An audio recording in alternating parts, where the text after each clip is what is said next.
Hi everyone, I'm really tired and it's Wednesday, February 22nd on Geeks of the Week. Everybody was singing in their videos last week. I don't know why. Something to do with Firefly. I haven't seen it either, Anti-Iton. It's on the list, but you know, shows with real people. Not so sure about that. I'm not gonna sing. I'm too cool for that. Instead, I'm gonna talk to you about Winter Wonderfest. Which is that magical time of year where all the good boys and girls get to see what figures they're going to drop a crap ton of money on in the coming months. There's so much that comes out at Wonderfest, I can't cover it all, but I'm just going to break it down for you. Things I'm looking forward to, things that could have been better, just my opinions on a few things. So here we go. Let's start off with something that I'm sure everyone will want to get their hands on, the Link Figma. Max Factory has had licenses with Nintendo for a while, and they only just recently started taking advantage of that. The Samus Figma went up for pre-sale last month. It's a really lovely figure, so I'm pleased to see that they're continuing the line with Link. I'm excited to see what it looks like painted. Panty and stocking fans, more particularly Scanty and Knee Socks fans, will be pleased to hear that the franchise is finally getting more figures. At Wonderfest, Alter showed off 3 of their PSG figures. One of them was Panty, who's already up for pre-sale. But until now we hadn't seen Knee Socks or Stocking. So presumably Scanty is on her way next. They seem to be going in a strange order. Personally, I'm not really excited by these. It's not just that I have a strong distaste for the series, but I actually really enjoy the character designs. I'm just a little surprised at how boring they look. The statues that Sega released at the very end of last year, the poses are almost no different from these ones, so I'm a little surprised that Alter wasn't more original with their poses. I'm sure that the paint job and the sculpting will be fantastic when they're finished, but just not as original and not as interesting as they could have been. Far more impressive is this Knee Socks presented by Yamato, a company that doesn't do a whole lot of figures, but the ones they do, I'm already impressed so far.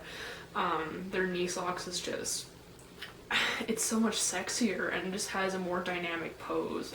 It's more original looking and it would really stand out on your shelf and just makes me go just like that. And it's got something that the Alter figures don't, so I think PSG fans should definitely be on the lookout for this one. Moving on to a series I actually care about, there are a couple of offerings for Madoka Magica. Good Smile Company revealed 2 unpainted figures. The first is their 1/7 scale Kyoko. It doesn't excite me like I feel it should. The pose is fairly dynamic. It has some movement to it, but I feel like it could have more power and more movement behind it, and more personality. Kyoko probably has the strongest personality of all the Puella Magi's. This figure doesn't really bring that out in her. So I'm a little bummed by that, but I'm really excited for this next one. Goddess Madoka, Madokami, Gadoka, whatever you want to call her, this figure is stunning, even unpainted. She just looks so powerful. And the movement in her hair and in the fabric of her dress, I mean, it's already an impressive figure. I'm gonna hold off until it gets painted to make sure if it's a must-buy or not, but it's definitely gonna be a really fantastic figure when it's done. As you guys probably know by now, I'm a huge Fate fan, so I was a little bummed that there wasn't much in the way of Fate figures at Wonderfest. They did unveil their next character in their line of Fate Zero Figmas, and strangely enough, it's Kiritsugu Emiya. I'm a little perplexed as to why they chose him next. It makes sense because he works with Saber and Iris Veil, who are already the first 2 characters in the Fate Zero Figma series. So it makes sense to round out that trio. It's just, he's so boring looking. Like, I like him okay as a character, but he's just so, as a figure, he's not very exciting.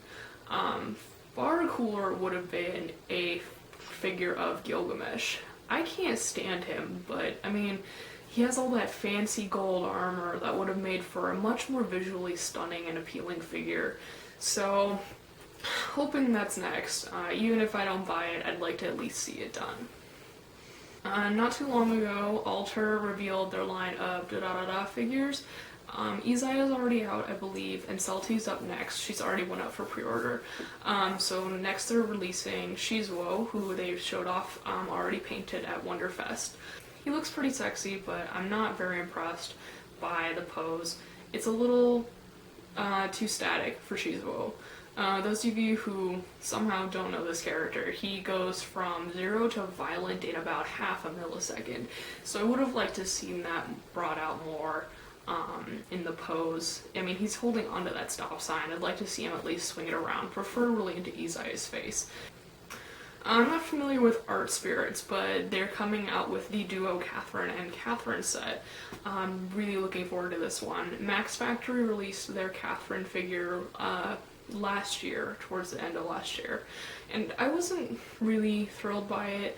I thought the pose was a little awkward, and while the pose for this Catherine is maybe a little less original, I just like it much better, and it makes her a good companion for other Catherine, who I'm sure many people are excited that she's finally getting the figure treatment. Kotobukiya had two very awesome announcements at Wonderfest. The first is that they revealed their art for Harley Quinn, who's the next in the Marvel Bishoujo line of figures.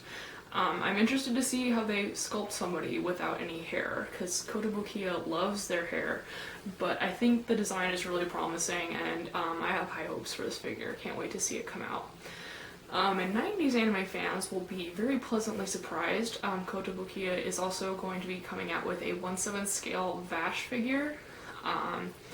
No pictures yet, just this teaser poster, but I'm really excited to see how this comes out. Alright, I've saved the best for last. My personal best anyway. It's what I hoped and dreamed and prayed would come out of Wonderfest, and all of that was answered, mostly. Persona 4 is finally getting figures. There were a couple that came out a few years ago. They're really expensive, really hard to get, and none of them were of characters I gave a crap about. So I'm really excited that they are coming out with not only 1, but 3 lines of Persona 4 figures in the coming months. First up is Mega House. They teased their sculpt of the Persona protagonist a while ago, and I believe Izanagi already came out. Correct me if I'm wrong on that. And at Wonderfest they revealed the sculpt of Yukiko's Persona, whose name I'm not going to attempt to pronounce. The poses are really fantastic, and I'm dying to see what these look like painted. And I'm really hoping, as I'm sure other Persona fans are, that they're going to continue this trend and release all the members of the investigation team and their individual personas. I think that's what P4 fans have been wanting and asking for since the game first came out, so I'm really excited to see where this goes. Up next is Max Factory with their Figmas of Chie and Yukiko. Obviously meant to be bought together because they love each other. As you can expect from Figmas, they look really great so far. And again, I'm hoping they release figures of the entire investigation team, and I really hope that there's a large platter of steak included in Chie's accessories. Otherwise, it's not a must-buy for me. I'm holding out for Naoto.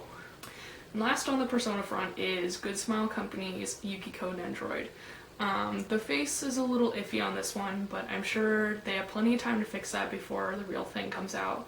And again, really hoping that they'll do the full investigation team. I would really love to see everybody, especially Naoto, all adorable and chibi-fied. And so I guess that's all for Winter Wonderfest 2012.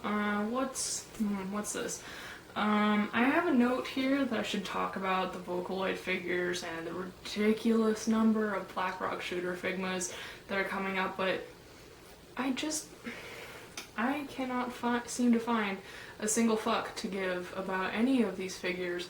Oh wait, hang on a second. I think I might have one. Oh look, a single fuck, just one. And thank goodness I found it, because otherwise you'd miss out on hearing about the Max Factory Luca that's coming out. You might have picked up on the fact that I don't like Vocaloid, but I want this figure badly. Holy crap, just please look at it for a second. The pose and the sculpt are really beautiful. The paint job is absolutely gorgeous. I really love that they included the translucent hair. I have translucent hair on 2 of my Cheryl Gnome trading figures, so I can tell you it looks really cool against the rest of your collection. Makes it really stand out on your shelf.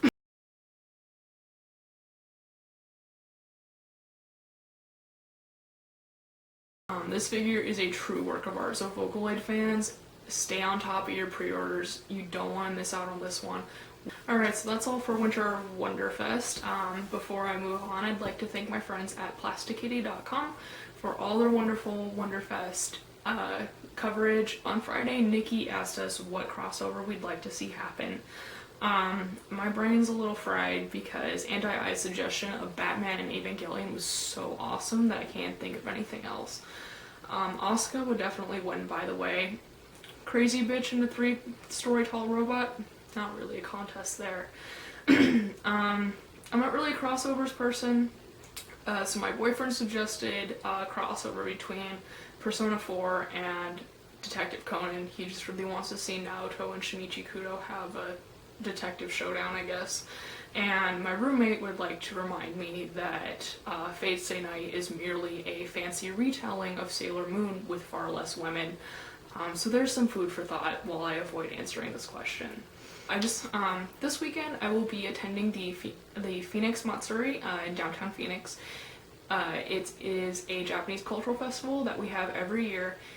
It's a lot of fun. I'm really looking forward to it. That's probably going to be the subject of my next video, which is why I bring it up. I'm not sure if it's going to be posted here or on my cosplay YouTube channel, but please keep an eye out for it. I'm going to try my hardest to make one. The Matsuri is a lot of fun, so please look forward to that video if I manage to make it. Alright, that's it for next week. Please remember that I'm always accepting discussions, suggestions, and questions at this email address, hopefully appearing at the bottom of your screen right now. And you can always come say hi to me on my Facebook page. I love to talk with you guys, so that's all for now. I will see you guys next week.